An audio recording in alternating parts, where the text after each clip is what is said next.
చెప్తున్నారు వందనాలు. జూనియర్ మా పాప ఎగ్జామ్ రాసిందనేసి చెప్పానండి. సంఘంలో చెప్పినప్పుడు ప్రతి ఒక్కరు కూడా ప్రార్థన చేశారు. అలాగే ఇంటి దగ్గర ప్రార్థన ప్రార్థన చేయకున్నప్పుడు అందరూ కూడా ప్రార్థన చేశారండి.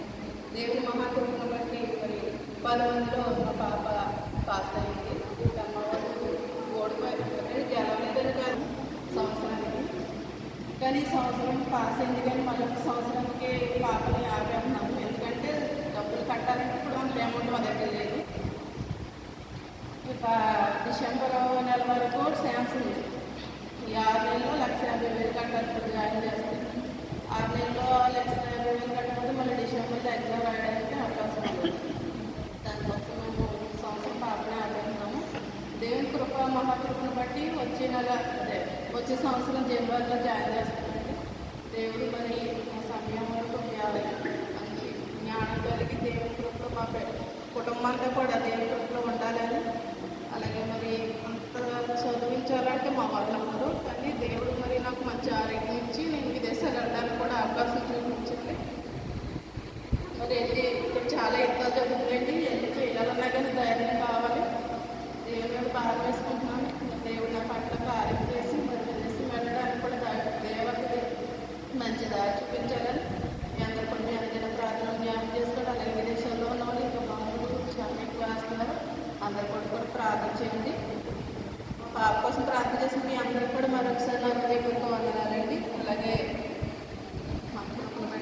మన నెక్స్ట్ వారము నాకు ఊరెళ్ళానంటే అక్కడ చాలా తేడా వచ్చేసి ఇప్పటికప్పుడు చాలా మంది వేగంగా అది ఎందుకు నిమిత్తం జరిగింది తెలియదు. కానీ అక్కడ ఉన్నప్పుడు ఆరోగ్య డాక్టర్కి వెళ్తే అయ్యో లేదు కానీ నువ్వు ఎందుకో వేగంగా ఇప్పుడు కూడా సడన్గా అలాగే కూర్చున్నాను. అలా కూర్చున్నాడు ఆ ప్రాబద్ధం ముగించేస్తాడికి ఒకసారి నాకు దాడి కింద అయింది. ఏంటో తెలీదు, కానీ నా యొక్క గుండు వేగంగా కొట్టుకుంటుంది. కొంచెం నా కొరకు ప్రార్థన చేయండి.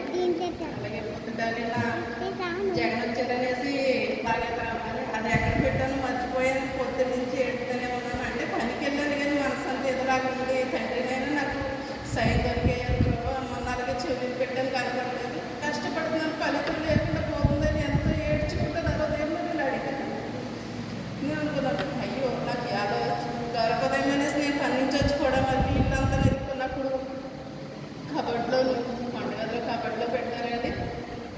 ఏదైనా కష్టపడ్డ సొమ్ము ఎక్కడికి పోదు కాదండి. ఎవరు దెబ్బేస్తారని కాదు, పెట్టిన పని మర్చిపోతుంది. అది ఎక్కడ పెడతానన్నది నాకు జ్ఞాపకం.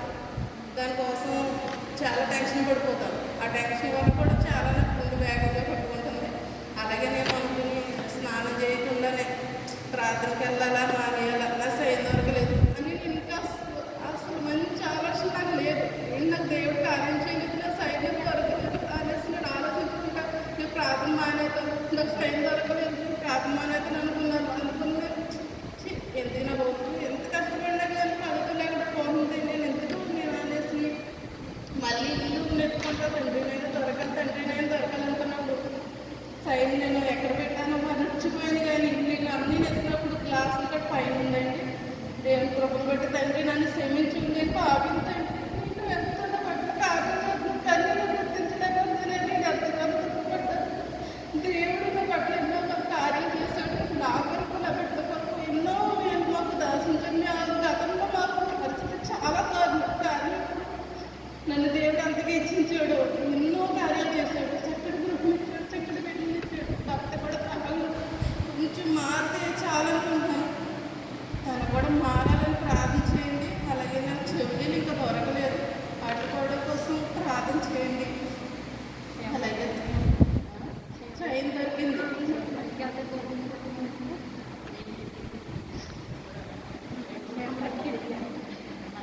కానీ అలాగే మీ అందరూ కూడా ఈ యొక్క పదమూడు సంఘంలో ఏదైనా విషయం చెప్తే చక్కగా ప్రార్థన చేసి ప్రతి విషయంలో దేవుడు మన కార్యం చేస్తున్నాడు. కానీ అవ్యవిశ్వాసంగా ఉండి దేవుళ్ళు మనం ఇంకా బలపడలేకపోతున్నాం.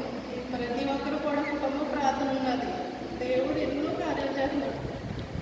అలాగే నేను కూడా విశ్వాసంగా ఉండి ఇంకా బలపడాలని మా కొరకు మా కుటుంబ కొరకు ప్రార్థన చేయండి. మా ఆరోగ్యం కోసం కూడా ప్రార్థన చేయండి. దేవుని చిత్తమైతే మంచి దేశం వెళ్ళి కష్టపడడానికి ఆరోగ్యం కూడా దయచేయాలని మీ అనదిన